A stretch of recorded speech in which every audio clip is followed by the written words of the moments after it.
though. Oh, really? Well, maybe they'll watch it on the replay. But hey, if anybody's watching, here we are. We're live.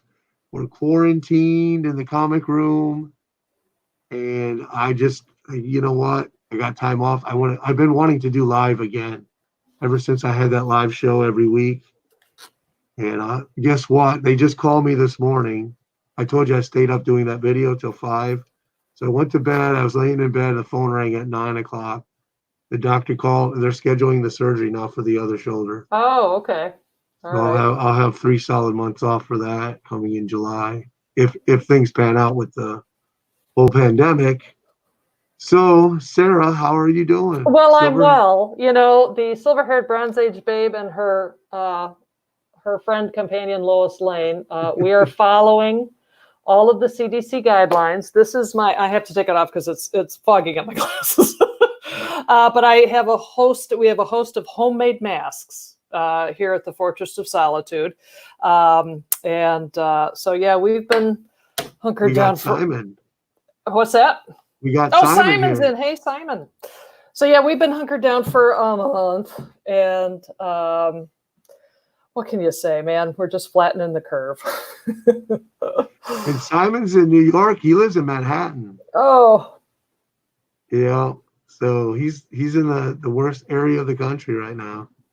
Well, Michigan, I live in Ann Arbor, Michigan, where the University of Michigan Hospital is. Yeah, we're number 3, I think, in terms of cases. The city of Detroit is particularly hard hit. It's really heartbreaking.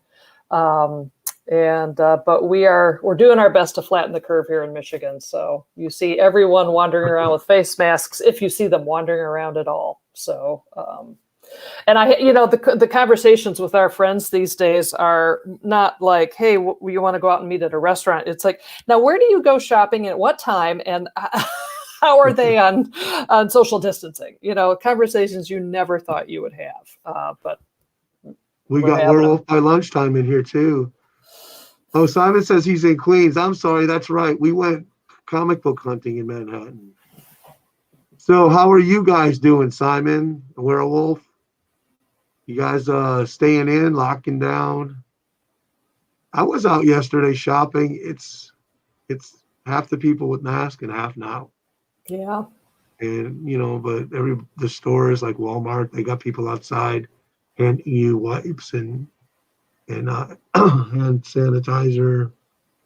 Well, my understanding is from the reading and that I've been doing is that the social distancing and all of this stuff is actually starting to work.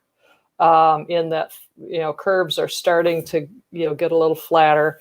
It's not impacting the death rate at this point, but you got to go one step at a time. So I did have 2 family members that went to an event in January and they got it. Oh my goodness. And they said it was the worst. They had high fevers and the worst headaches. They said their bones hurt so bad from it. Yep.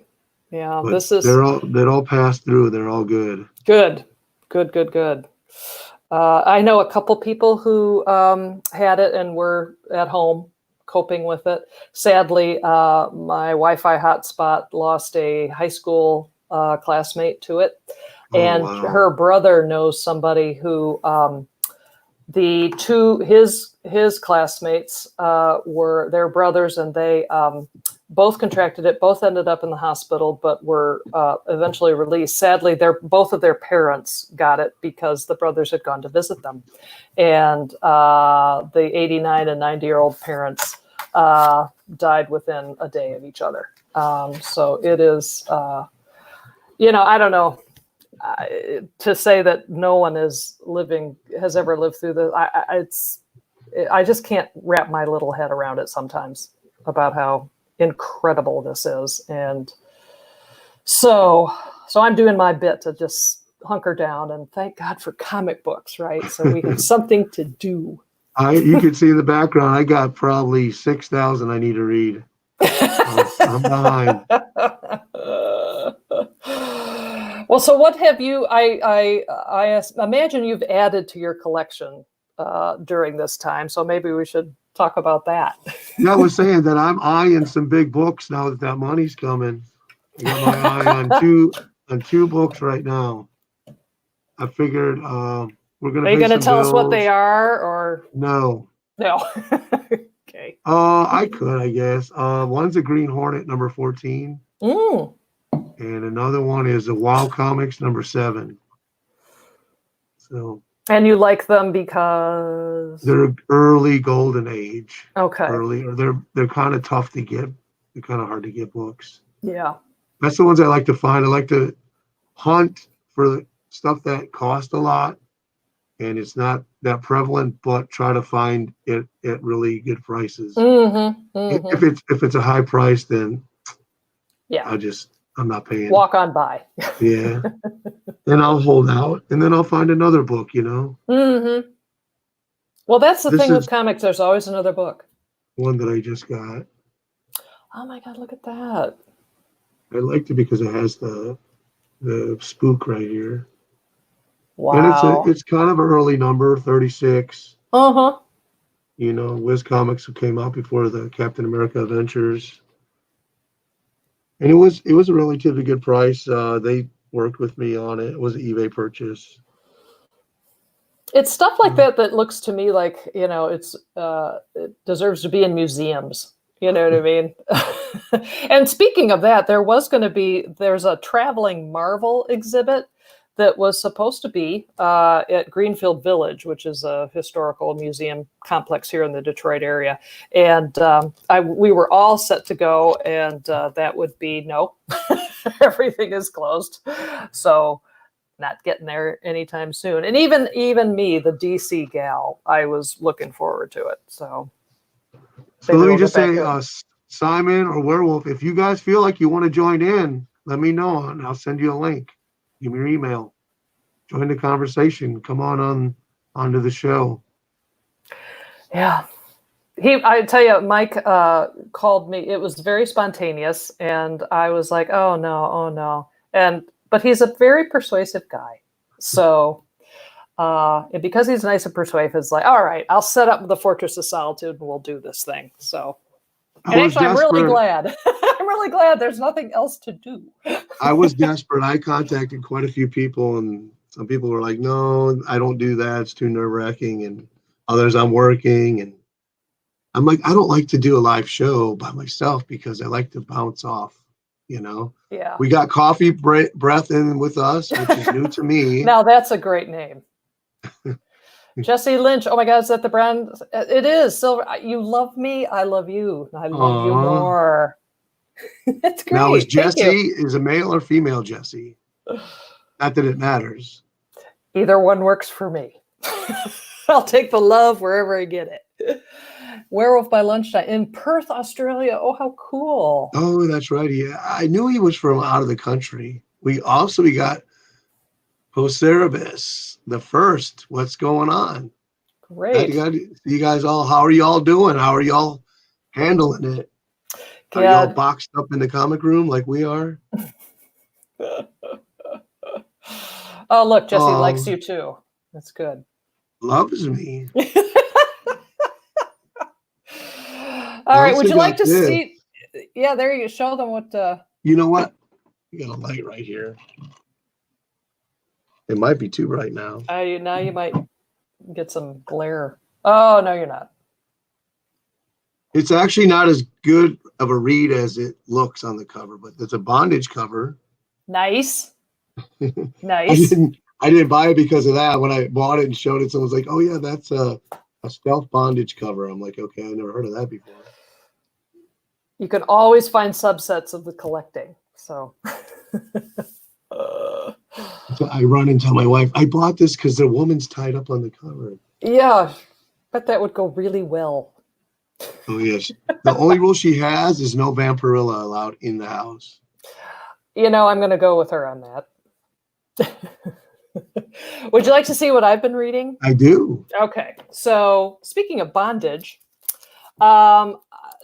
viewers of my channel will know that I recently got into Mr. Miracle. I got this horrendous copy of the first one not long ago, and I fell in love with the story. And I, in January, bought the rest of the original Bronze Age run.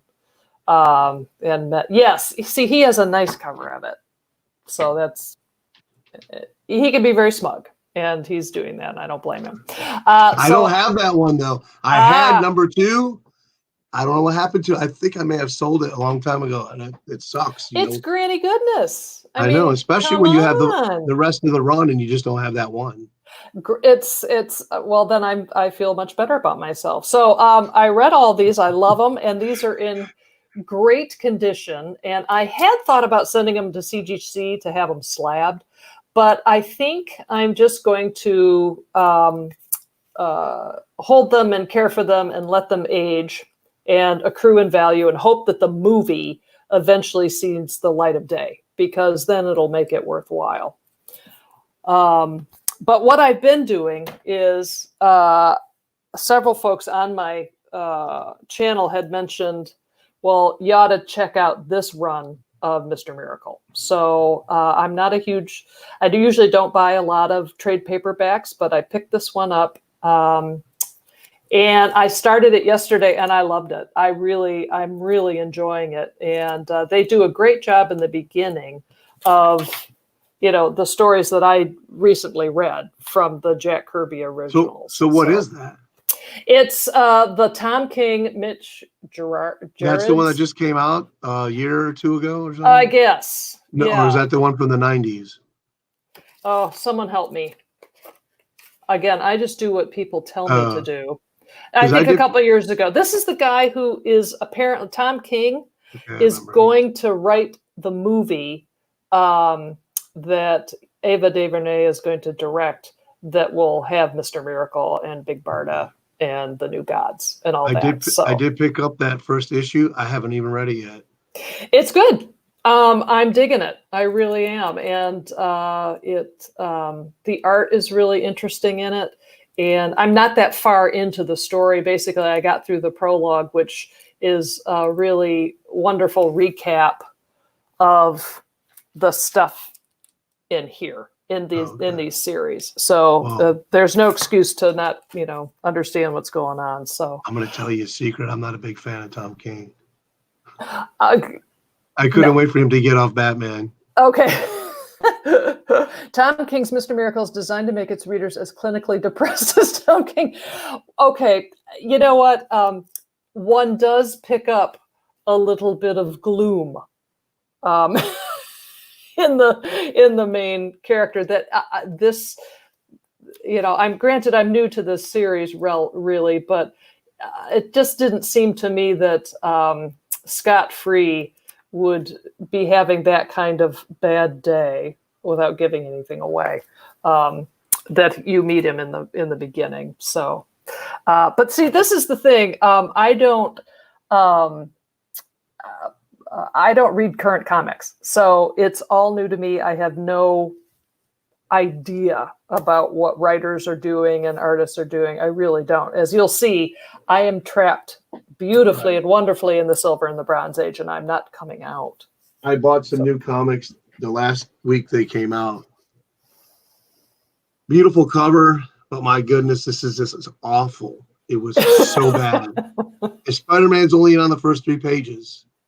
And it was, and I read Supergirl, which was a little bit better, but still wasn't very good. Yeah. And I hope that this current state, I don't think it's going to do anything, but I hope it does. It'll wake up and start trying to write to please the fans and not their agendas. Yeah, I've the only current comics I've been keeping up with is the Lois Lane series, The Enemy of the People, and I am a Lois Lane fan, as if you couldn't tell. So I, of course, was going to run out and get it, and so I'm on Lois Lane Interrupt Us here.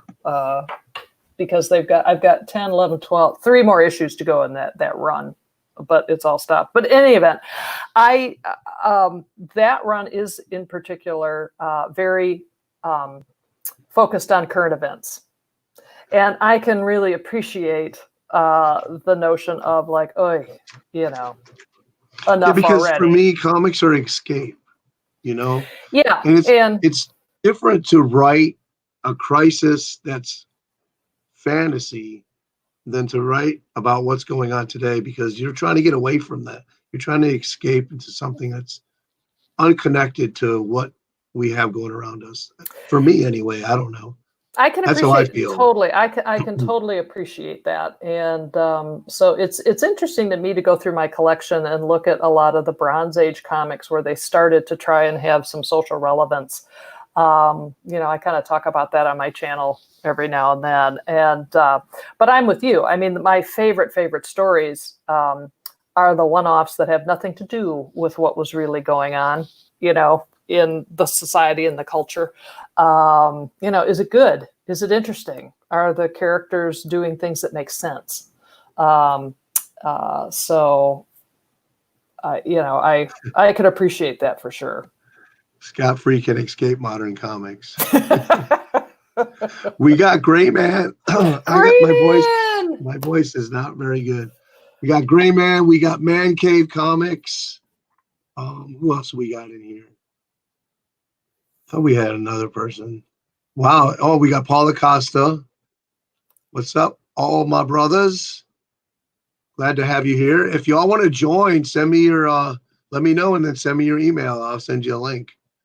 I was gonna say, Sarah, really, if the writer is really good, it doesn't matter what they write.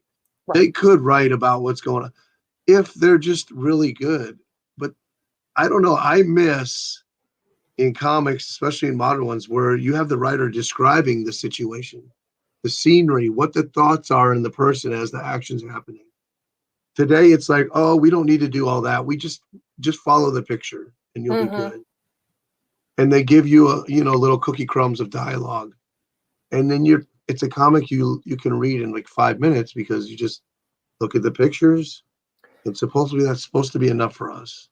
I'm glad to hear you say that because I tried when I've been collecting comics since I was about 10, and that would be around 1971.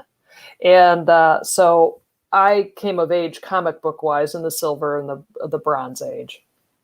And I've been collecting off and on ever since. And Product placement. there we go.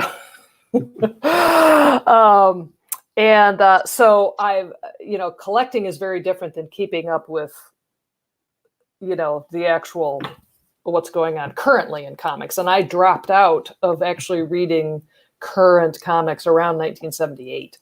And so every time I would pick up something new, and particularly in the last 10 years, I was like, what? I don't get it. I don't get it.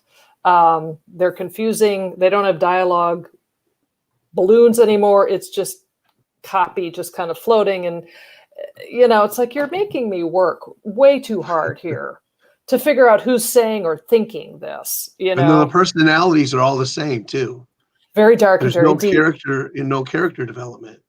Very heavy, deep, and real. So I feel bad for people who are coming of comic book age at this time. It's like you missed something that was just so fun. It was just the whole point of this was to be fun. So what does Gray Man say? I think comics have often used events from their contemporary time to feel relevant. It's just nowadays that people have railed against it. Probably, yeah. Yeah. But Graham, like we were saying though, if the writer is a good writer, it really doesn't matter what they write about. I mean, I complain about this and that, but if it's a dang good writer and he draws me into the story, I don't care what he's writing about because he's pulling me in. I'm interested. I'm enjoying it, and I feel like I'm escaping. And that's what a good writer does. I read the last issue of Swamp Thing that Alan Moore wrote the other day, and then I read the next issue after, and you could feel the difference. I mean, Alan Moore just took everything and gave it detail in the story, and then he had these sound effects as you're reading. He threw in a tiny little sound effect like the water pinging as they're going with the boat through the swamp, and it really added. You'd read this balloon, then you hear plop, then you read the next one, then you hear splash. And it really built like a fantasy that you were inside of. I loved it. Yeah. I haven't read a whole lot of Alan Moore recently, and then the artist started writing the issue because Alan Moore left, and it wasn't bad, but you could just tell it was not the same kind of draw to pull you into this world. Yeah. Pope Cerberus has asked me a question. So I'm going to, what do you focus on collecting? And what's been the importance for you? What significance do you place on comics? Okay, so my focus on collecting, Pope, is I am a DC gal. I've always been DC. And I am a Silver and Bronze Age DC, primarily superhero. You can see behind me, those are some higher grade raw copies of primarily the books that I read as a kid that turned me into a comic book fan. And so my sweet spot is basically 1968 through about 1973. So my collecting over the years, my first batch of it was, I have a Superman collection from 1959 to 1979. And that took me about 30 years to build. In the last 10 years or so, I've been collecting the rest of the DC books from that era that I always loved, but didn't get. So I'm basically building the comic book collection the 13-year-old me always wanted. What I've been having a lot of fun in looking at these books over the last few years, and particularly in doing these videos that I've started doing about a year ago. And to see the importance of comics in the culture. I'm not sure that I see comic books, at least from the 60s and 70s, leading culture, but they certainly reflected a lot of it with, attempts at social relevance, like the Green Arrow, Green Lantern run that's so famous that Denny O'Neil and Neil Adams did. I know Spider-Man had several issues that really focused on drug abuse and that kind of thing. Now, what I think is fascinating is, like, you can't go to a movie theater and see anything but a superhero movie. And I'm actually fine with that because I think there are other mediums to have dramas and all that kind of stuff. But the interesting thing to me is looking at comic books as kind of, our modern myth. It's the same stuff. It's just the transmission mechanism is different. But so I think comic books tend to reflect more than lead, maybe, but it's not a lagging indicator, I think, of where society is. So yeah, that's what I'm doing. I see you're doing the same thing. Always wanted. Exactly. It's like, now that I have the time and some money, the 13-year-old me is just like, well, don't you think you ought to get that? Don't you? What about? So that's what I've been doing with it. Now that you're an older kid and you got the money to. Exactly. It's like, what do they say? You're only young once, but you can always be immature. And if you notice the opening to my videos, I have the big I for immature. Yes. Young at heart. We got Southern Comic Geek joining us. What's going on, guy? So this, I watched a video the other day, so this made a lot of sense. So, like, you were talking about your era, and they wrote about what was going on at the time, but the artists and the writers back then, they had to prove themselves to make it in the industry. Not like today, they're just handed a book, they have no experience, just do whatever you want. But the artists actually went to art school. They learned how to draw layouts, the anatomy. Mm-hmm. They learned the concept of how to draw a comic book. The writers, they were mentored, and they learned how to put a story together, how to put a beginning, a middle, and end, plots, subplots, and to weave it in a way that was professionally written, that would really draw in.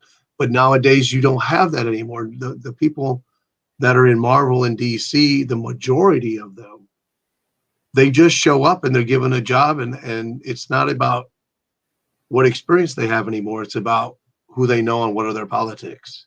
I And see. that makes for a bad mix. It makes for a really terrible comic book. And that's like I say, if you got a good writer, he can write about anything and you'll want to read it. Mm-hmm. Well, and I wonder too if, I mean, the great thing about superhero comics is that like it's a pretty, standard. It's not it's kind of a small boat, right? Um, and I think the more you know about the characters, the more you can talk about that kind of stuff. But I think, and I can feel for writers and publishers now who are like, oh my God, how many times can we have Superman, survive Krypton or like green kryptonite or whatever. So I get the inclination to be like, let's do something new. But I always thought that like there wasn't really that much new going on in 60s and 70s comic books. Right. And they seem to be okay. Sales seem to be okay. But again, what do I know about, Well, you had more consistency as good writing. And today it's not the fact that there aren't good writers, it's that the companies are now in positions where they can't afford the top guys anymore. The top guys are moving on because of digital media. They want to get into movies and TV because that's where the money's at. It's not in comic books anymore. Well, So, I was going to say, aren't the comic book companies? They're really not in the comic book business anymore. They're in the film and television production business, and so unfortunately, they're a relic, and they're trying to still stay afloat. It's all it is. Unfortunately, that's the situation, and because of digital and media. But it is what it is. You can't change that. I think I would hope to see maybe them license them out to other companies, the characters, companies that will appreciate what they have and be able to do something with them because you got to make a profit. Right now, DC is pretty much almost bankrupt. Marvel's been losing money for years. DC allows Marvel to lose money because of the properties in the movies that they make so much money. They are allowing them to lose money. They have been for years. But that's the state of it. Thank goodness for back issues. I was just going to say, it's going to make all of this so much more valuable, one thinks. So my heirs will have $5 at the end of all this when I try and get rid of my mullet wrappers. Another thing I love about comics is I'm always finding a series that I never heard of before. And I've been collecting for 40 years and still finding comics I never heard of. That's what I love about it. I got this one the other day. This one is tough to find. It's not worth a lot of money, but it was a different series, and then they changed titles. It's a Charlton, Foreign Intrigues. Nice. I think it used to be Danger or something like that, or Johnny Danger. But yeah, there was like only 2 on eBay, and it's beat up. But I've looked for them, and I have not seen many of them over the years. I finally, I'll grab it. It was like $12. Yeah. Well, that's take it. And there's another series that Charlton has. I think it's called this attorney something, state's attorney, something like that. I've never seen an issue of it before. It's just so obscure. Yeah. There was another one that Charlton 66 turned me on to. I can't remember the name of it. It's a war comic. It's Never Again. And it only has a few issues. And number 1 came up at my comic shop for $25, and it was low grade. I said to him, do you think I should grab that? And he's like, grab it. It's kind of scarce. And when I went back, it was gone. Oh, but I could have. But the thing is, you say, oh man, I should have got that comic. I may never get it again. But then 3 years later, it'll pop up. Oh yeah, there's always another chance. Werewolf by Lunchtime asks if I let my Wi-Fi hotspot touch my comics. I would if she cared. My Wi-Fi hotspot actually is the primary reason I got back into collecting in a big way about 10 years ago, because she got a job at eBay. she worked with the collectibles group. And so she was working with comic book sellers on eBay to make sure that their stores were running and that kind of stuff. And so so it just was like, oh, really? You want me to buy something from that seller to test it out? Okay. And so I got, it was great. And she actually went to several Comic Cons because, eBay had to go. And she met Neil Adams and got some signed stuff for me. And she had a ball. So she doesn't know anything about this stuff, really. She does know the difference between DC and Marvel. And she can actually tell you a lot about collectibles and, how comic books hold their value and all that kind of stuff. But she's not so interested in, in actually picking them up and reading them. But she's thrilled that I have this hobby, that it keeps me off the streets. So there you go. Gray Man, I don't think I have that issue, but I know which one you're talking about. It's by EC. Psychoanalysis, I think it's called. So let me tell you about how I got into collecting. It was a little different for me. When I first saw John Byrne's Fantastic Four, I was just blown away.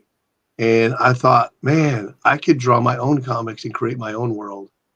And I went back and started getting World's Greatest Comics, the reprints of Fantastic Four. And then I saw Kirby stuff. I was just blown away. So I would buy comics just so that I could absorb and learn from how to draw the human body, how to draw superheroes, how to draw a tree. And then I have like 50 comics that I drew. So I would spend hours and hours in my room after school and the weekends just drawing comic books, coloring them and inking them. And there was just something about being like a god, building your own world, and you could do whatever you want with it. And that's how I got the name Night Tiger. It was a character that actually, my cat had kittens and my daughter was naming him. She goes, "How about Night Tiger?" I said, "Oh my goodness, that's a good name for a character." So it stuck with me. Cool. So Silver Age Dave is here. Yeah. Oh my God. Hey, Silver Age Dave. Oh, he's not leaving yet. Good. Hey, Silver. Don't leave, Silver Age Dave. Hey, if any of you guys want to get into the chat, just let me know and I'll send you a link. Give me your email. We also have Simply Incredible Podcast with us. Hey, that's Stan Lee. Just got here. What's up, everyone? So I contacted my LCS owner the other day. I said, "Are you still open?" He's like, "Well, I'm taking pickups." And I'm trying to figure out, how do you pick up something? What do I do? Call and say, "I want a Fantastic 353 for $6. Go through your bin and see if you can find me one." But so I said, "How about you take an appointment? I'll make an appointment with you." And he wouldn't answer me. Yeah. Because I like to go, give us the appointment. I'll be the only one in there. I'll go through the bins. I told him, take some videos and post them going through your bins, and then people will know what to buy. Well, do you want to see some books that I sent to CGC? Yeah. So I'm gonna preview myself. There's a video on my channel that's gonna drop tomorrow morning. But for the first time in my whole life, I decided, I really am curious, and I think these books are kind of good. So I wonder what'll happen. So I did it. So the first one I'll show you is Lois Lane, and it's number 89. And it's from 1968, and it's a Neil Adams cover, because anyone who watches my channel knows that I really, really love Neil Adams. And this actually was a book that came from when my Wi-Fi hotspot worked at eBay. I worked with one of her sellers to get this raw book. I'm a little disappointed in the 9.0 on it because he thought it was higher. Now, it totally may be my fault. I may have handled it, without the care that it should have and all that kind of stuff. But I really don't care because I love the book. And I also have a collection of some slabbed Lois Lanes from the Silver and Bronze Age where she's wearing a wedding dress. So it fits in with my Lois Lane and wedding dress wall. So that's why I wanted to get this slabbed, because it just didn't look right next to the other ones that are. So I got that. They And actually then, have a series in this Golden Age called Wedding Bells, and I've been wanting an issue for the longest time. oh, I keep me just haven't found the right posted. one. Haven't found the right one yet. So the next one is a Wonder Woman. This is Oh, number cool. Oh, let me put you 207. big. Let me put you big. This is 207 from 1973. Yeah, 1973. This is with the group of issues where she got her costume back and her powers back. It also, it's a bondage cover. It just Which seems they all are. this run of it in particular, I did a video a while back about it. It's like, holy cow. I mean, seriously, isn't I'm there going any to tell you way? what I love about that cover every time I see it. I love the long legs on that cover. Oh, they just go on and on, whether they're Yes. folded underneath them or not. So this is a 9.4, and I thought that, Jesus, Yeah, the college, nice. that's pretty good. That's pretty good. Yeah. It's funny because the seller, I bought this on from an eBay seller a few years ago, and they had estimated that it was between a 9 and a 9.2. So, yay, eBay seller! Some of those folks actually know what they're talking about. So to that, and then the other one. I got a question. Sure. Did you request that they clean and press for you if the need be? I'm going to touch on that subject, not with what I'm showing you. Okay. But I will touch on that subject. And then the final one that came in is this Wonder Woman, number 204 from 1973. It's a 9.2. And this is the first appearance of Nubia, great character. And it's the first, the new adventures of the original Wonder Woman, where she came back from the Diana, Prince era. So this has always been a really favorite story of mine anyway. And I went on. It's one heck of a cover, that's for sure. It's great. It's a great cover. It's a great story. And I had noticed over since the Wonder Woman movie came out, that this book, just in and of itself, at least based on eBay, was going up in value. And so I had purchased this raw thing, I don't know, about 5 years ago, and noticed that the price for a raw copy just kept going up and up and up. Mm-hmm. And I thought, okay, the movies are super popular. Let's just bite the bullet here and get it graded, and again, so that my heirs can have an easier time selling it. And I think it's worth several $100 now. So what's the white cover where they're like opposing each other? Well, interesting you mentioned that, because that is also, I have that one. Yeah, that's at CGC. Okay, let me stop you for a minute. I want to know how Silver Age Dave knows that I love the red boots. I try to find those thigh-high red boots at every mall I go to, and you can never find them anywhere. But not for me. Not for me. So the other Nubia cover that you're talking about is another book that I have sent to CGC, and I'm that and a Lois Lane book, and I had them press and clean both of them, and those two are still there. And in fact, if you really ask me what I've been doing on quarantine, I check the CGC website basically about 5 times a day and see if it's moved. You know what I mean? Because I know it took a long time to get through the cleaning and pressing thing. And I actually contacted the customer support people, and they said, "Oh yeah, it's moved through. It's, you'll have it within a couple of weeks." So I have been like a fool, So Paulo Costa says for men, it only counts as bondage if there's leather or handcuffs or ball gags are involved.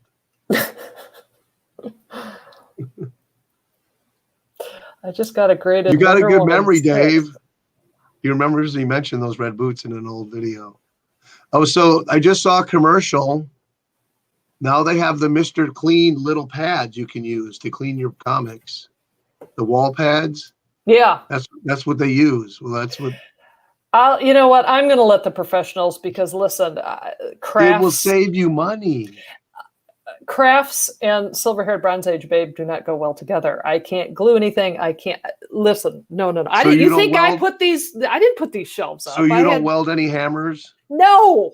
I am a total failed lesbian. I don't have a tool belt. I can't do So any of that stuff. you're just the eye candy. I am just the eye candy in this relationship, Hey, and it works out. We all have to have our callings. It works for me. So There you go. And I'm and sure it Pope works is for your asked, wife. yeah, she's thrilled. And I'm taller than she is, so I can get So next stuff time from. she asks you, can you get that for me? Say, I'm standing here looking good. Is that enough? She'll love that. It'll go over really well. So Pope Server is asking. I do have. This is 204, the first Nubia. So, or I don't know if you were asking, Mike, but yeah. Oh, I don't have it. I have this. I guess it's a second appearance. Is that what the opposing white cover is? It's I think her third. Okay, I do have that one. I was looking at getting a copy of that, but like you said, the price is just ridiculous. Yeah, I lucked into getting those books price-wise at the right time before anyone really knew there was going to be a Wonder Woman movie that would actually be good. So yeah, I that's did how it pull a works. couple out. Cool. Yeah, and I think those oh, that one's probably going to be go up in value because of the cheetah, right? She's going to be in I guess the movie. She's going to be she's the big bad whenever this movie comes out. If I don't see it on a YouTube video, I don't really like research my books to see. Only when I buy it. When I bring it in and I bag it, then I'll look it up, see if it's a key, write it on the back. You'll see I'll write like if it's a key or who writes it, who does the art, the number of the year. More of the key thing is if something happens to me, my wife will know, hey, that's the key. This is exactly, it's funny you mention that because the other thing that I've been occupying myself with is kind of going up into the my storage facility where I don't have nearly as many books as you do or as anybody else on. I only probably have, I don't know, under 2,000 or something. And it's because I'm keeping, the collection is what the collection is for me. You know what I mean? So, but I do have a box set aside that literally says reader keys. And I'm not a high, even though. You sure it's not? Oh, we got a town called Cedar Keys over here. Well, this is, I'm a reader copy gal. I mean, this is really rare. I have a handful of slabs. I have a handful of some nicely done raw books, but most of my books are like this, that are in really cruddy shape because I like to read them. Exactly. So I have a box of reader keys that. See, but they say that even EB will say, reader copy, and to me, every dang book is a reader copy. Based on the type of collector I don't you like are, that term. and well, some people don't even crack them. I mean, it's just, I guess, for speculators and all that kind of stuff. I've never been that kind of collector. When I was a kid, I used to think, oh my God, I'm going to be able to sell this. I paid 25 cents for it and I could sell for $2, but the fact is I hang on to them because I love them. I just love them. Let me find this one. I just posted it today and someone asked me if they could buy it. And I'm like, no, I probably can't even find it now. It's a timely comic. Anyways, let me tell you a story. I was at a while you're looking, the Moni Gronies and Werewolf are asking a couple questions that maybe I can try and figure out. What are those frames in the back? I hope you mean me, Swan or Kurt, Silver. Oh, okay. Well, the frames. If you're talking to me about those frames, these frames, these are just. You can buy them. This was a friend of one of my Wi-Fi Hotspots coworkers at eBay said, you can save these things. So these are what I use for my raw favorite books that it's not worth it to send to CGC. So I like those a lot. And Kurt Swan or Kurt Schaffenberger. For Lois Lane, it's Schaffenberger every day of the week. You can't beat him. I'm sorry. No one has a take on Lois Lane that beats Kurt Schaffenberger ever, ever, ever.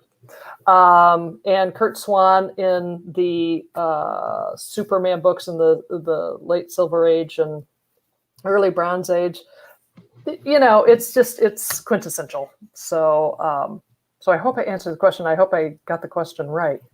If not, I'll just stop. So let me tell you this story because I have forgot about. I got myself on it. There you go.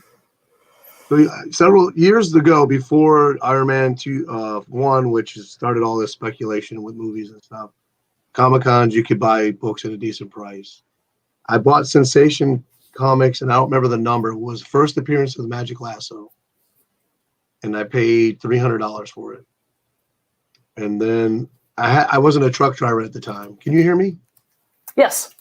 I wasn't making the money that I make now, so $300 was a whole lot more money back then. So we wanted to go to New York, and I didn't have a whole lot of money, so I sold it and ended up selling it for a loss of $100. But now that book's like $1,000 book or more. Yeah. Oh, I wish I would have kept it. Anyways, I posted this one today. Hope you ever heard of this character. Never. And being serenaded. It's lovely. It's from Timely. I actually did a video using the song Venus from Frankie Valli. Yep. But I took it down with the Copa thing. Then when I posted 2, 3, and 6, and I'm like, oh, I got 5. They're like, well, you want to sell it? And I'm like, nah. Nah. Gray Man is asking if I could show some Schaffenberger Lois. I don't have any handy. Maybe my friend I looked Night Tiger when I was playing. I was running out of time, and I was running around like a chicken with his legs cut off, looking for my Lois Lane stuff. Because I have one box here that has stuff in it, and I can't find it. It's up in the attic. I'm so sorry. Mike caught me so spontaneously. I decided to do this with like, what is silver-haired Bronze Age babe? What does she have on her desk? That's what this episode is going to be. So I apologize. Wonder Woman Giant. You know what? I do have one right here. Oh, good.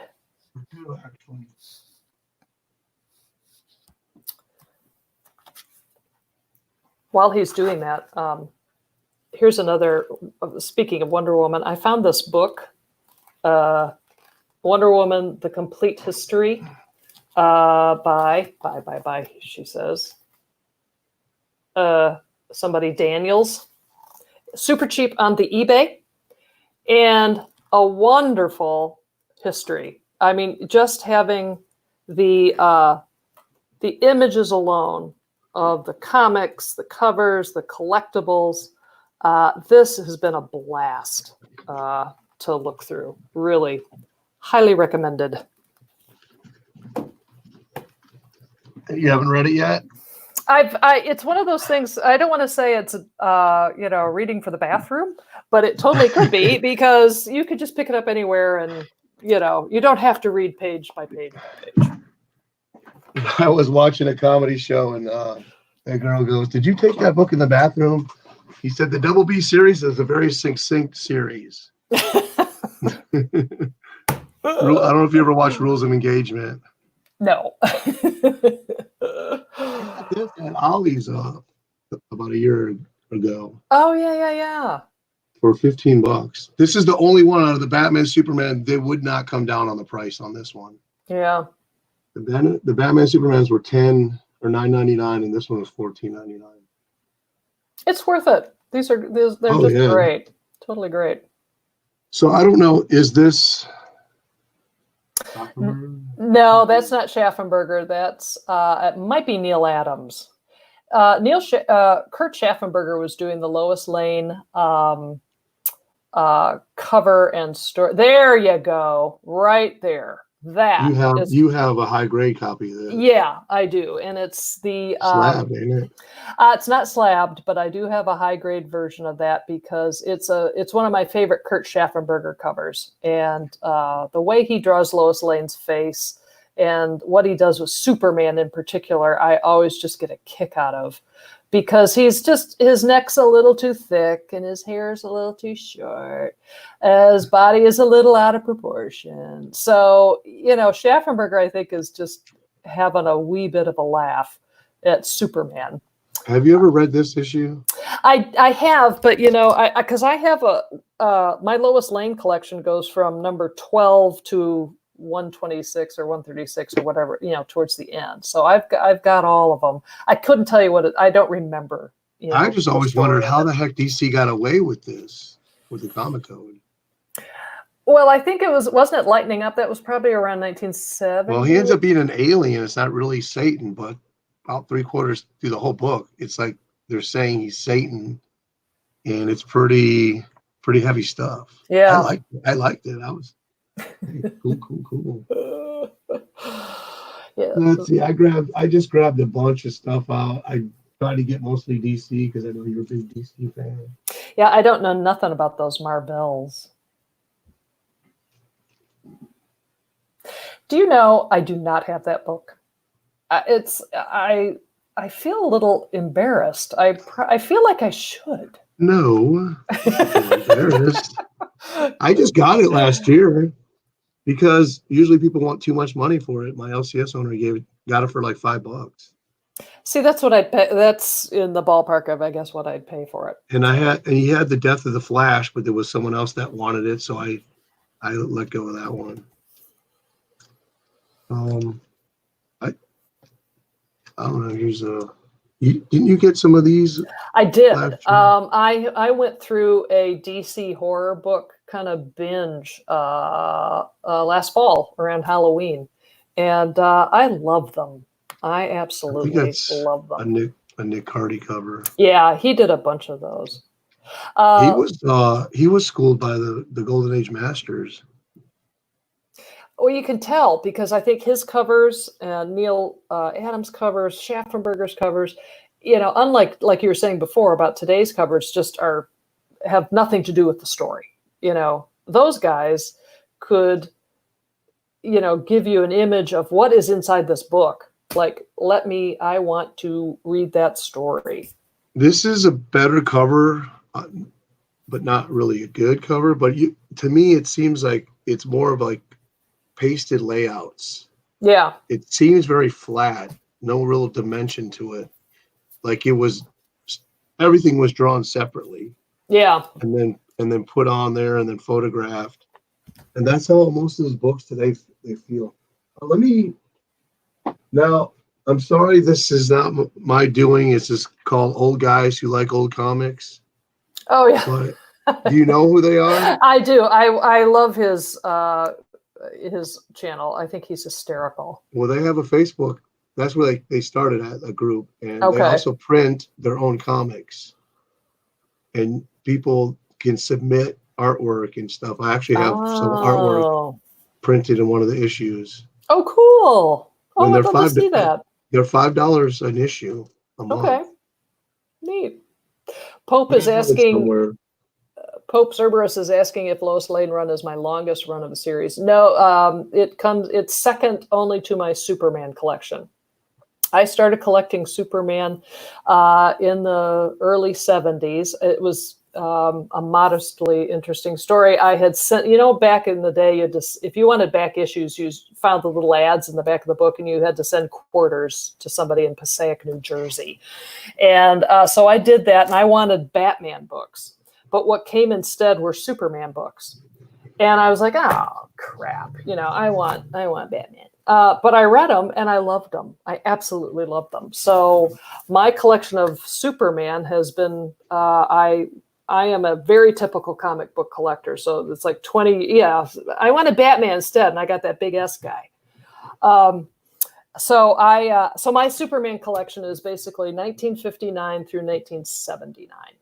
So I have a 20-year span because that's kind of a typical comic book collector, I think is what they say. It's like the year that you started reading comic books, 10 years on either side of that is what you will typically collect. And at least that's how it worked for me. So my Superman collection is 2 full short boxes, and my Lois Lane collection is, I don't know, short box and a half. So those are my longest runs. We got 15 people in here. Library of Comics just joined us. Awesome. Oh, I love Library Comics. Yeah, he's cool. He's from Atlanta. I love his videos. Dang, I was going to ask you something about the old man memory you just... Well, okay, you're welcome. But you were talking about covers and how, like, you know, and you don't want to say that like the Bronze and Silver Age were all perfect. Oh, I used to have that book. I don't have it no more. Oh, that's a really good book. The art is so good in there. Yeah, the art's really good. I can't say that I'm a huge fan of it. I wish I liked it more. The character's not all that great, but whoever wrote it and drew it, they handled it great.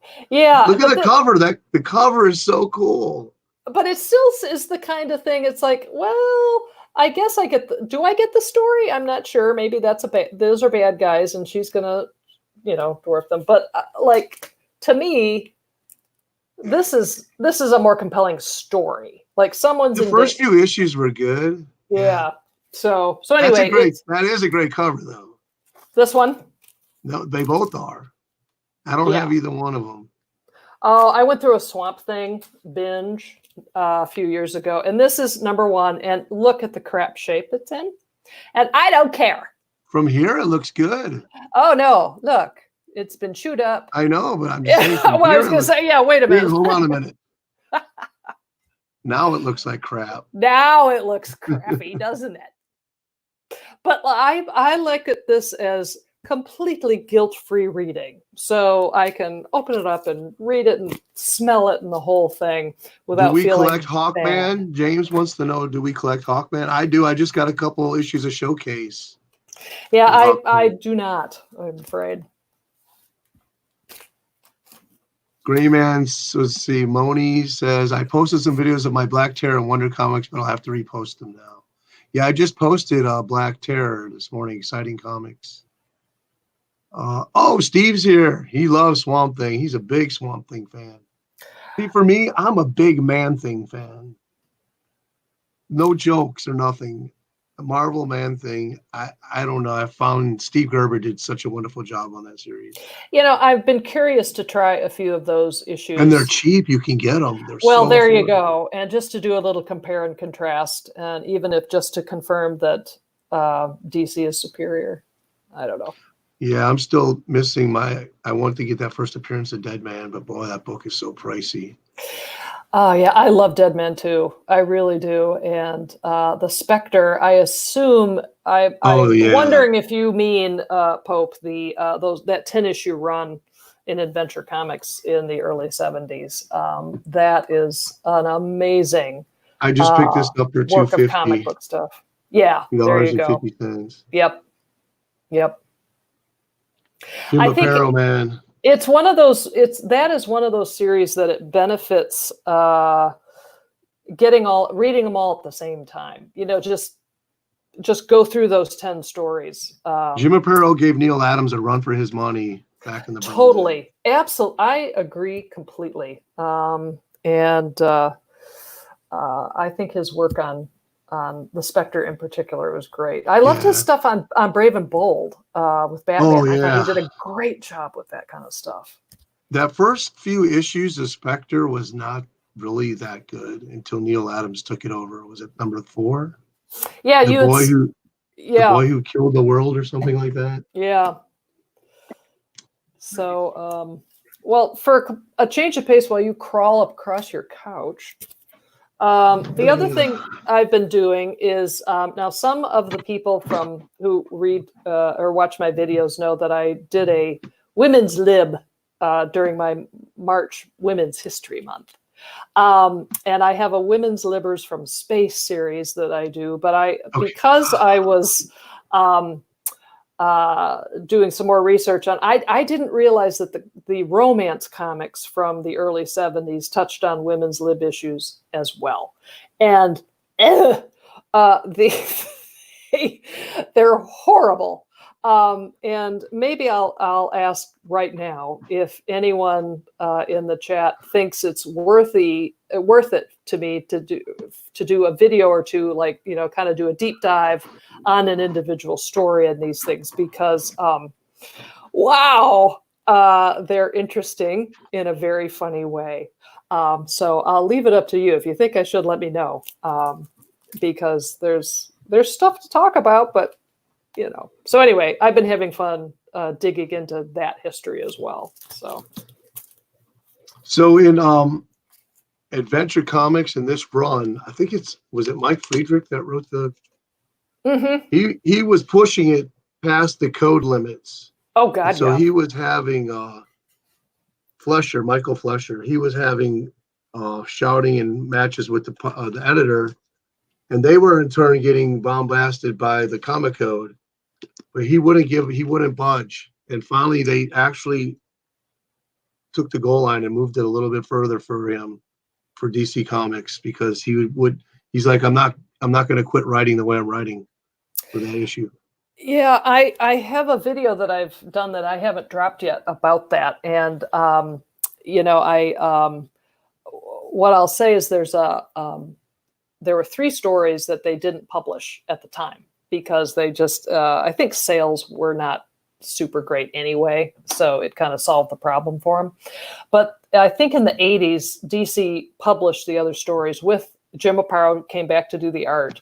And in the write-up, they talk about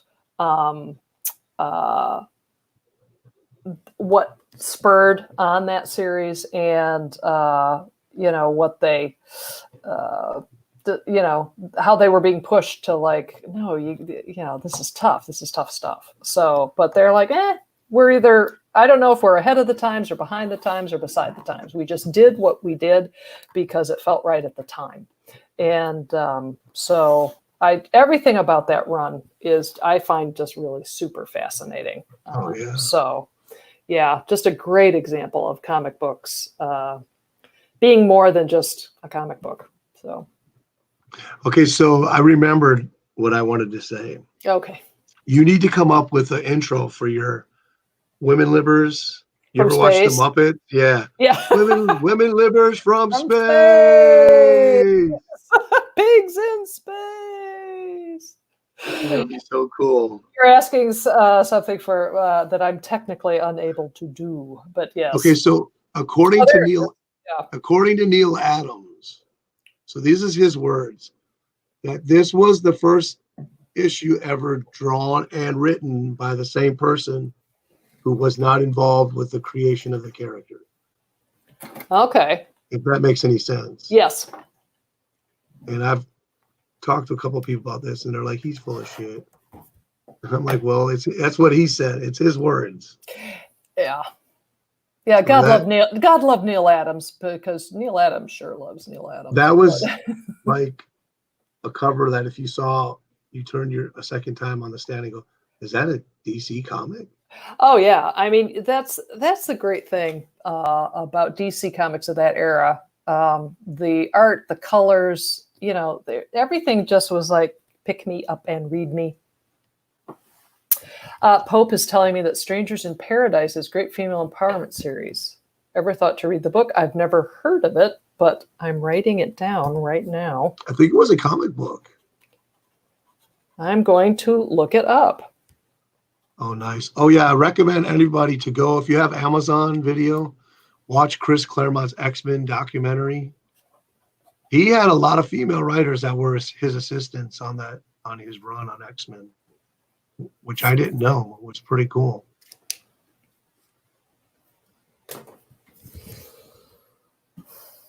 Do you have any of these? No. God, that looks neat. Are they fun stories? Or is it? Some are. Yeah, see.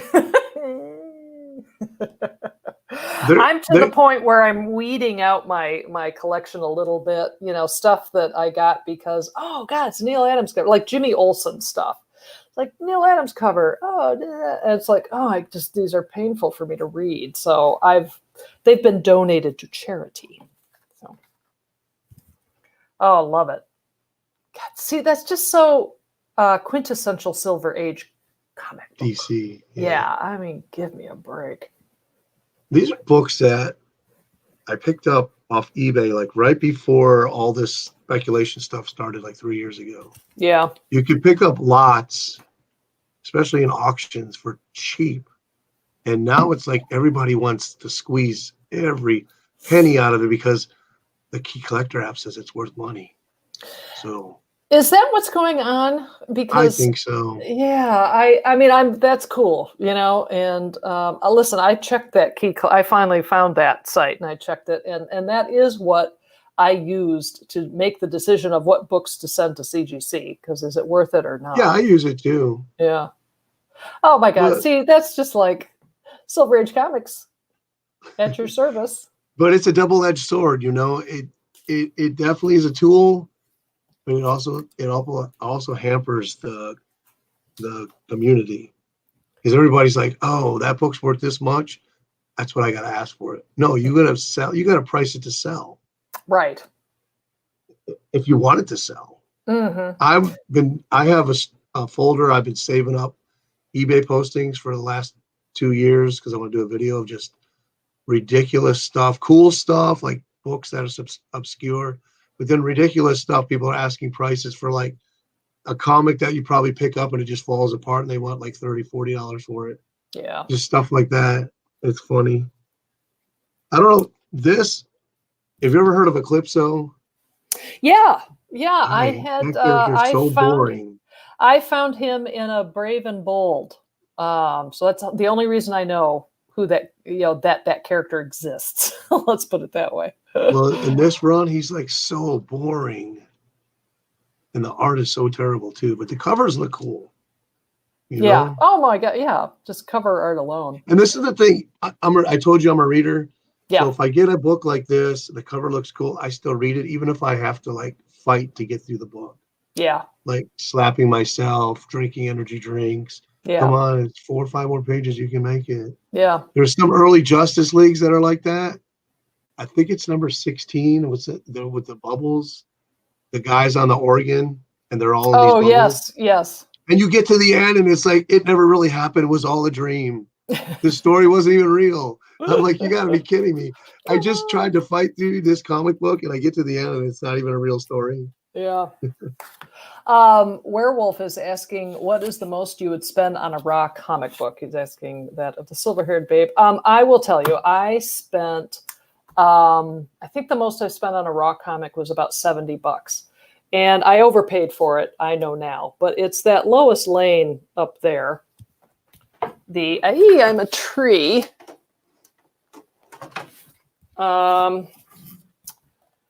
I think they said it was probably a 9 or higher, so that's fine. The reason I did it is because this book, I have a coverless wonder of this this book is one of the 3 comic books that turned me into a comic book fan when I was 10 years old. So I had decided that I still have I have a reader copy of it as well, but the coverless wonder of it, and I just decided I want to have a really nice copy of it. So it's $70. I did overpay for it, but I don't feel bad about it. Generally, the other ones are probably in the $30-$40. Like this is a raw good copy of a Neil Adams Superman cover that I absolutely think is hysterical. I've loved it always. So I was just on a binge. Sometimes you just go on these binges, and I found a seller who has some good stuff. So anyway, this I'm sure I paid like $30-$35 for. So that's so that's kind of the price range that I work on. Someone's asking, Pope Servius is asking, do you know the significance of Metamorpho? I guess within the continuity of DC Comics. Continuity. Oh, I tell you what, I have. It's funny you mentioned Metamorpho. She says, searching through this pile of stuff. So this is Brave and Bold, Best of Brave and Bold, a super DC giant. Came out in 1970. The reason I have this is because it, again, is another coverless wonder of mine. I had it. It was a hand-me-over from a family friend. And in here is the first appearance of Metamorpho. And I loved it as a kid. And I appreciate it even more now because I didn't realize that the artist was one of the few female artists working in comic books at the time, Ramona Fradon. And she has and had a wonderful esprit de corps about that character and the other characters in it. So I thought Metamorpho, the Element Man, was fantastic. I did dig out and search out several of other issues from Brave and Bold, and then when he was given his own book. But Ramona Fradon left the title of the comic book after 3 or 4 issues, and it just kind of fizzled. So if you're a Metamorpho fan from the late Silver Age, it's the Brave and the Bold issues, and then the first 3 or 4 of his own book that are probably the best. So there you go. I actually know something about Metamorpho. What do you know? Okay, here's the book I paid the most money for.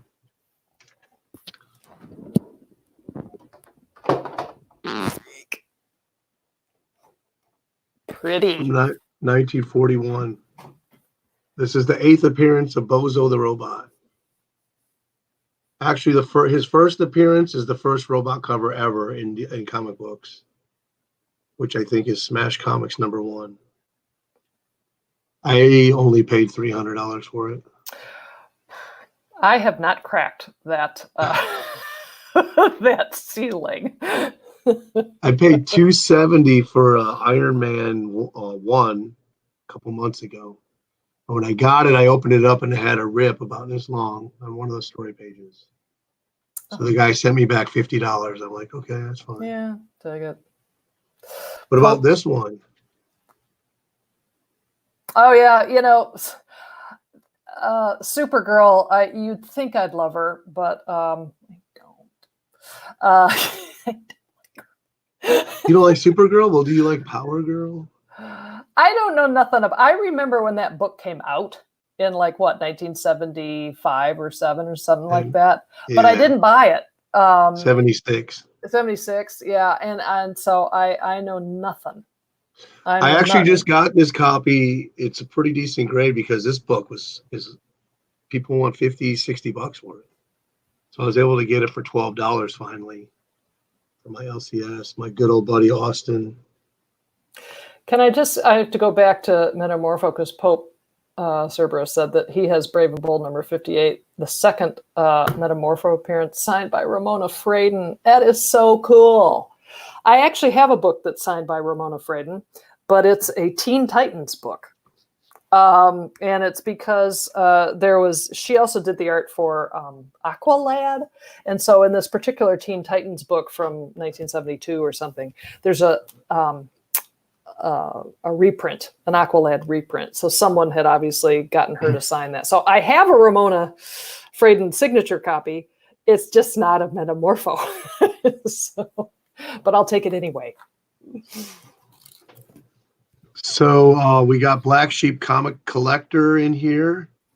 And gotta laugh, Smash Comics. He paid $900 for his Action 44. Oh. And then it came back in 6.5. Wow. What I like about this issue, though, is that the fans are the ones that designed all these costumes. And then they sent them in. I also have a Legionnaire issue. Yep, a Legionnaire issue where they did that also. Which is goes for some money. I didn't know it. I got it at the flea market for like $5. Okay. So it was a really thick one, like 80-page giant or something like that.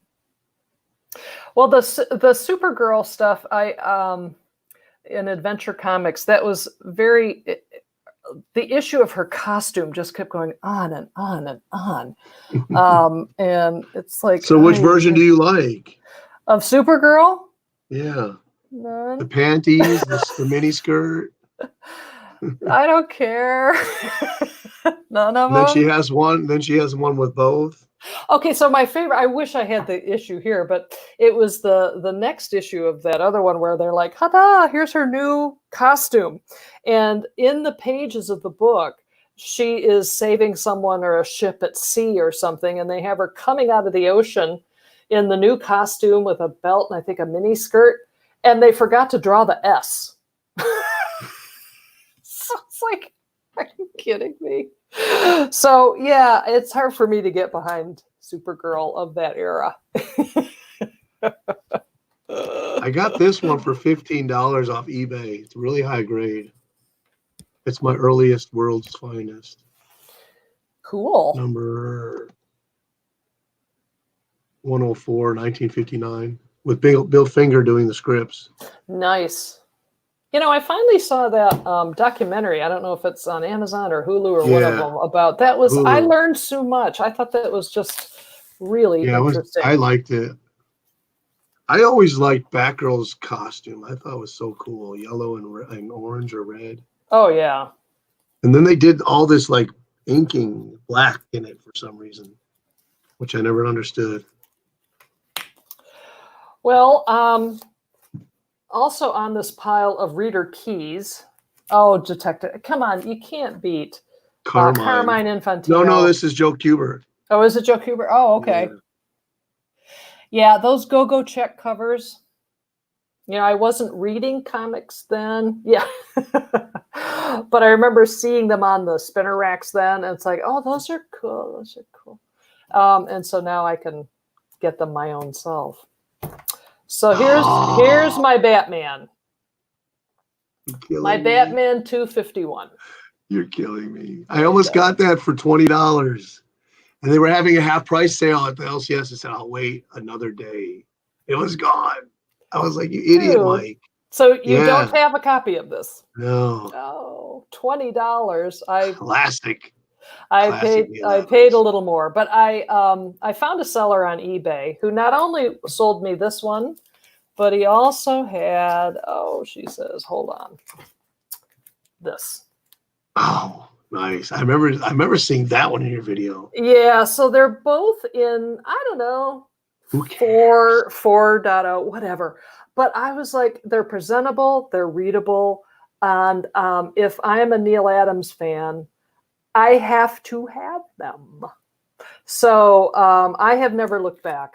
The only Joker cover that beats that one is the one with the 45s from the Golden Age, where he's like a genie and he has two 45s. Okay. Other than that, yeah, go ahead. Well, I'm also a big Two-Face fan. And so it's just a thrill to have this one. I'm not. Oh, yes, I am. I'm not. Yes, I see what I have a Two-Face coin. I don't even know where it is. It came with a movie. When we went to the movies, they were handing them out. One of my other. When we went to see that movie, we dressed up. I was Batman. My son was Robin. I had the Camaro at the time. We were blasting Bat Dance, driving around through the parking lot. Nice. They decked out the whole theater like the Batcave. It was a fun experience. You know, that's the fun part of comic books being turned into movies. You know what I mean? It's like it's like the amusement park ride, you know? And I could hear these kids whispering to each other. One was like, there's Batman. And the other kid's like, why would Batman be coming to a movie? Buzzkill. Here's another that's in my I don't have that one either. I've been looking at trying to get those, but they're so expensive. So I have to tell you that because I have a Superman collection from 59 to 79, I got this one. I couldn't even tell you when. I don't know. I seriously don't know, because I'd been working on that collection for decades and decades.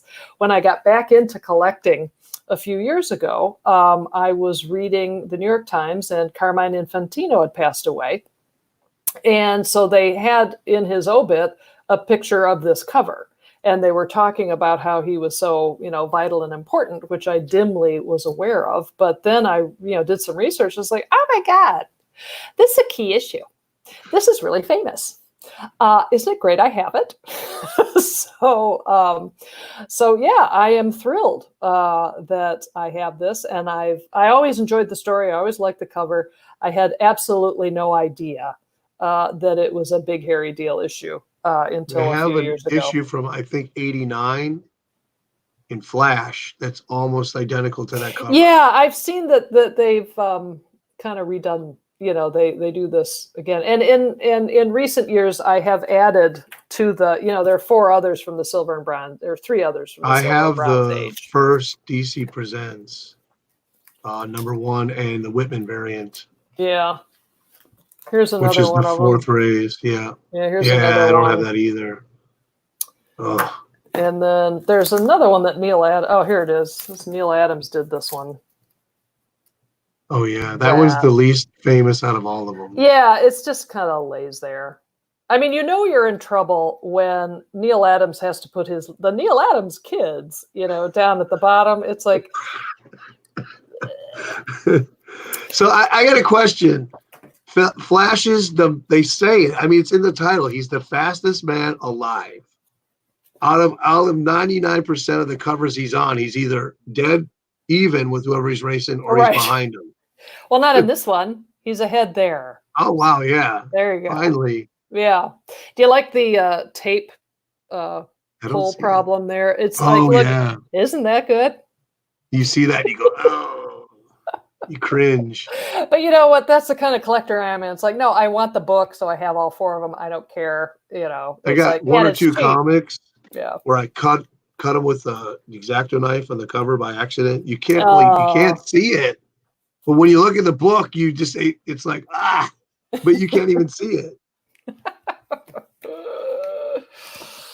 Oh, let me see. Lots of Deadpool. That's right up your alley. I love those movies. I don't know. I know enough about Marvel to, be dangerous, but I thought Ryan Reynolds is just the funniest guy on the planet doing that. Okay, how about this one? What homage from movie is this from? Gone with the Wind. Frankly, dear, I don't give a damn. I should go back to Tara. I got like 3 or 4-ish. Every time I see this for $1, it's just such a beautiful cover. Now, who does the art for most of the Thor stuff of that era? I think it's Sal Buscema. Okay. Yep, Sal Buscema. Mm-hmm. Wow, I'm glad I knew that. That was impressive. Here's some John Romita. There we go. Yeah, I have in my women's livers in romance comics, I have a couple of My Love issues. And this is definitely screams 70s. Oh, God, yeah. Look at that. She's got her peace symbol on her necklace. Oh, my God.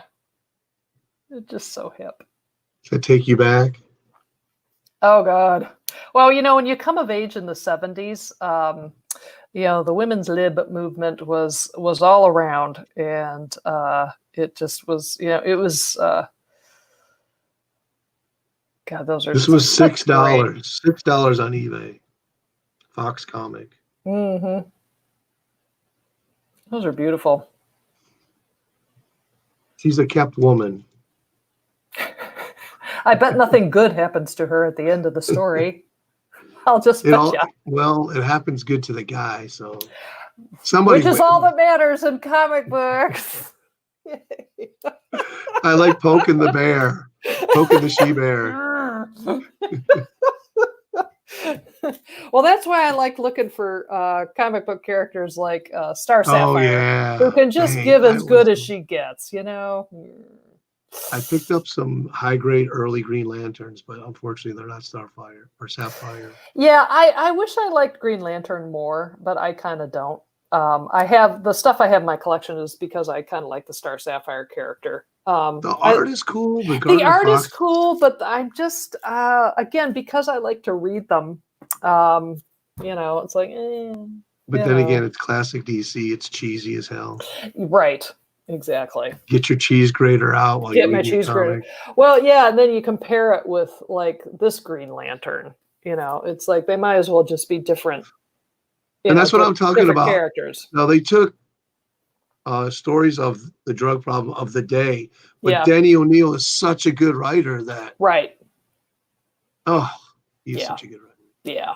They did a pretty good job. Although I'm going to have a Women's Libbers from Space video at some point where I take a little bit of issue with Mr. O'Neill. Every time you say that, you have to go, I'm going to have a Women's Women's Libbers from Space. Space. Have you ever read Azrael, the miniseries No. by Danny O'Neill and Joe Quesada? No. I'm ready. Yeah, you can pick those up cheap. Matter of fact, I think I have an extra set, so I'll probably can send that to you. Really good. Okay. I just learned, this is where it's helpful for someone, an old fart like me, to go on the internets, because I found out what A-OK means. I had to look it up because I kept seeing that. And I was like, I think we were all there act of kindness. It's like, oh, I get it. Let me see. What else I got to show? Oh, one more Green Lantern. Again, Carol Ferris and Star Sapphire there. Warwolf asked me when did I realize I was a libber? I realized it when I was about 12 or 13, and the girls at the time, Title IX hadn't quite come in, and I think the girls' basketball or volleyball team I was on had to leave the gym. We only got like a half hour to practice because the boys needed it for something else. And so that's when I was like, this just doesn't seem right. And I also remember around that time that my mother was complaining that she couldn't get a credit card in her own name, even though she had her own money, because, Really? banks and stores, they weren't required to give credit to women. They could if they wanted to, but very few wanted to. And so if you wanted to get a credit card or even a charge card, like, go to JCPenney and get a charge card, you had to have a man co-sign that for you. And it wasn't until 1970, and you couldn't get a loan, you couldn't get a mortgage unless you had a man co-sign it with you. And so it wasn't until 1974 that women's libbers got the law changed so that credit is credit regardless of gender and that kind of thing. So now they're giving credit to people that don't even have jobs now. Well, that is why I am a women's libber. That's when in the early 70s. That's the other reason why I think if you don't experience that, you really don't understand it. No, in fact, my Wi-Fi hotspot tells the story about her grandmother and her great aunt lived in Detroit. They lived together because husbands had died, and they ended up raising my partner's father together. And they worked. One worked at the phone company, and I can't remember where the other one worked. But they saved up their money because they wanted to buy a house and have a house built in the city of Detroit. And they had the plans all there, and they were ready to go. And they went to the bank, and they even brought a brother-in-law to sign it with them. And the bank would not loan them money, even though they had a male co-signer. And he said, "It's because you're women, and you'll never pay us back." And no. That is now illegal. So that's why. I wasn't laughing at you. I was laughing at something somebody said on here. They said that's why they don't need a man. I am hopefully going to get a fire lit under my ass next week. And I'm going to put out the first ladies of DC Comics. So I don't know if you saw my Marvel one that I did. Yes, yeah. So but it takes a lot of research, and then you got to write the script. Yeah. So I got to really hunker down. I got the time off. I want to get it done. I've been mulling over everything in my mind for the last couple of weeks now. That's how I started out. Mm-hmm. So maybe I could send you the list, and you could check it over and see if I miss anybody when I get it all. I'd love to help. I'm going to research as many as I can find and then put them in chronicle order. That's great. And then from there, I can start writing the script. It's so funny that... and because of you, I'm going to mention Lois Lane as honorary mention because she's not really a superhero. but she is integral to the DC history. I'm telling you, Lois Lane's superpower is she has two of them. One is the fact that she's a journalist, and the other is love. She just loves people. So, and even that Cal, she just loves that guy so much. She loves to hate him sometimes. She's marrying everybody. She's marrying everybody else because, but she's sad about he it. won't marry her. But yeah, I had a video once on my Lois Lane in wedding dresses, and my theory has always been that Lois Lane wants to marry Superman so badly because she knows in her heart of hearts that there's only one person in the entire universe who will not bore her to death, and so it's Superman. And so it's like, you know what, you want to marry him, you probably should. So okay, so they want to know your favorite bands. Okay, I don't have any from the 80s. I am stuck in the 70s. I don't know from nothing. So if you look at my CD collection from the 70s, I am Little Miss Folk Rock. So I've got Jackson Browne and James Taylor and Mr. Dan Fogelberg and Lawyers in Love. Lawyers in Love and Running on Empty and Fleetwood Mac and stuff like that there. So I don't know anybody from the 80s or ask me 80s, 90s and beyond music. I don't know. I heard a story by one of the Eagles. Jackson Browne used to rent the basement underneath them where they were living. Yeah. And they could hear him hammering out the song Running on Empty for like days. Yep. Oh, and Carole King, Pope Cerberus, you have to sub me up. I'm silver-haired Bronze Age babe on the YouTube. I love the Carpenters, but I cannot listen to them. You have with a drink in your hand and your tongue firmly in cheek. That was my mom's favorite band, and she committed suicide. Every time I hear, I'm so sorry. Every time I hear the Carpenters, like the other day we were playing dominoes, and I was like, my wife, it came on, and my wife looked at me. I'm like, I'm all right. And then quickly, I'm like, I know I got to turn it. No. Well, that and Glenn Campbell, because that was my dad's favorite, and he died the next year. But I'm so sorry. God, that's a rough patch. Carole King, I have to tell you, Pope, that was the Tapestry. This is where I'm super my mom had that. Well, I'm really smug because Tapestry was the first album that I bought with my own money. So Santa Claus had bought me things like the Osmond Brothers and Bobby Sherman. But when I decided to go to the record store for my own self, I bought Tapestry. And so I think I win my first album contest, you know. Karen Carpenter. Yeah, I mean, she had a voice like no other. She really did. Those YouTube videos where they just have her vocal track, like no music track on it. It's like you can tell then. It's like, holy smokes. So yeah. So to me, the 70s is all one big mashup of music and television shows and comic books, and that's where I'm. Have you ever heard of Bobby Vinton? Oh yeah. The Polish Elvis. I used to dance and sing in front of the mirror to Bobby Vinton. I do not have the Batman Beatles book. Do you have that one, Mike? I don't. Oh, that one is so hard to find. Nowadays, with the way that things are, those books like that, they're so expensive. Yeah. It's unbelievable. It bums me out because, I am kind of a run collector. And so it grinds my teeth that my Batman collection is never going to be complete because there's a couple books, that and the first Ra's al Ghul, that I just won't pay hundreds of dollars for a shit copy of it. I'm just not going to do it. So they want to know, no Black Sabbath? Not for me. Are you kidding? So heavy metal. The little Linda Ronstadt fan here. Oh, I love Linda Ronstadt. Warren Zevon is as weird as I get. So, and I miss him.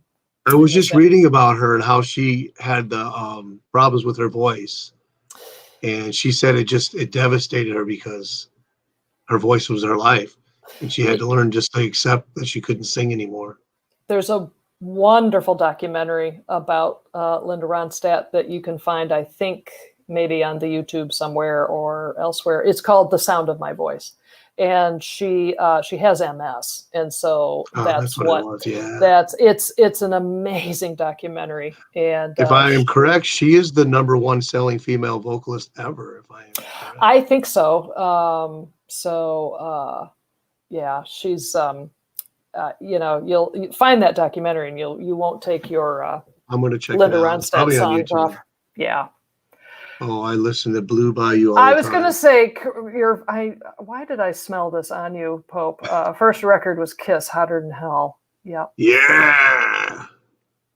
Me and my cousin get together with extension cords and get on the stool when we were 7 years old, put on Rock and Roll Over, and just go crazy. Well, listen, gents, I gotta fly here because it's We're almost 2 hours. 2 hours here in quarantine land. How do you buy groceries? And the answer is we ordered them at the grocery store, and then we go pick them up. And so our pickup window is coming along soon. So we got to go and get some groceries and then bring them home and decontaminate them and all that kind of stuff. So. Mike, I want to thank you so much for calling and asking me to do this. I am so glad you did. I'm so glad you talked me into it. This was an absolute ball. I think the last live show we did is one of the ones I have the most views on. Oh, cool. Well, it's so fun to talk to people like on this and on the chat of, comic book people. Come on. We could talk all day. We're like all day about this crap. We're all girlfriends or something. Exactly. Just us girls, little coffee clutch. Always a pleasure. Always a pleasure. And what a fantastic group of people that joined us today. Thank you so much. I mean, absolutely. Really, Pope and Werewolf, it was a thrill to meet you and chat with you. This was great. I really enjoyed it. So we're going to do it again. Okay. All right. Everybody stay safe. Wash your hands. Right. Flatten the curve. Just remember, when this is all over with, toilet paper your worst enemy's house. All right, everybody. Have a good day. Bye.